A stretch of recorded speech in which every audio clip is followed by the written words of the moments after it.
I think that they are trying to honestly raise their ESG score. And we don't have time to go into it super thoroughly for those who do not know, but we have done a little bit of an episode on this previously. It's a very complicated issue, but ESG essentially stands for Environmental Social Governance Score, and it is essentially a corporate. It is a corporate social credit system that is being implemented to these corporations. Environment means, of course, how environmentally friendly are you? Social means things like what kind of social causes do you support? Governance would be what kind of legislation do you lobby for? What kind of political campaigns are you supporting? And one of the things that supposedly, and again, I say supposedly because this is stuff that is out in the open, but it's also complex, and I think it's complex for a reason. But um, the S for social in ESG scores is derived from the Corporate Equality Index. So, for those of you who don't know, this is the Corporate Equality Index from the Human Rights Campaign.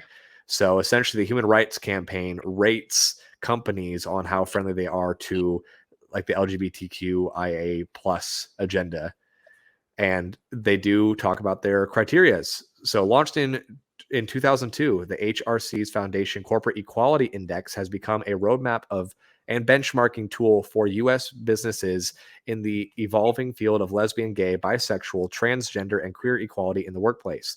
The HRC Foundation is committed to keeping the criteria for the CEI rigorous, fair, and transparent by identifying emerging best practices that improve the experiences of LGBTQ employees of participating businesses.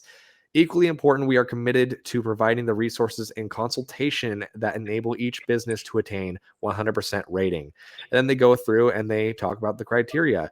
Workforce protections. Policy includes sexual orientation and gender identity or expression for all operations. You would lose or receive 5 points for your policies in that area. Inclusive benefits, 50 points possible.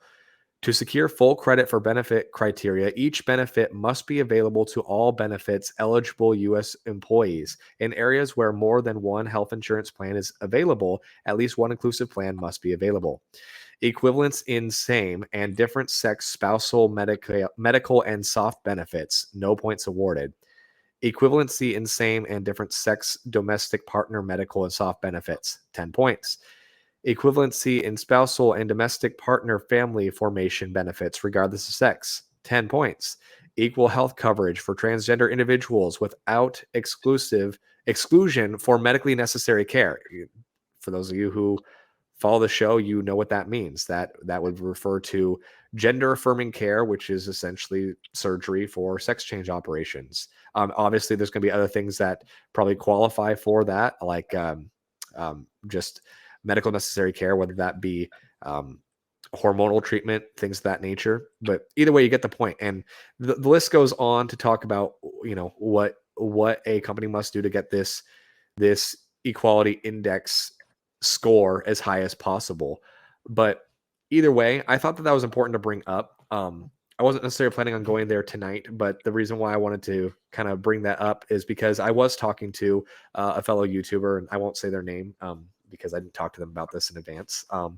But they didn't know this stuff, and this individual is pretty aware of things going on. But it's important to kind of be aware of the motivation behind these companies, because the reality is these companies do get something for making these poor, what we would describe as poor business decisions.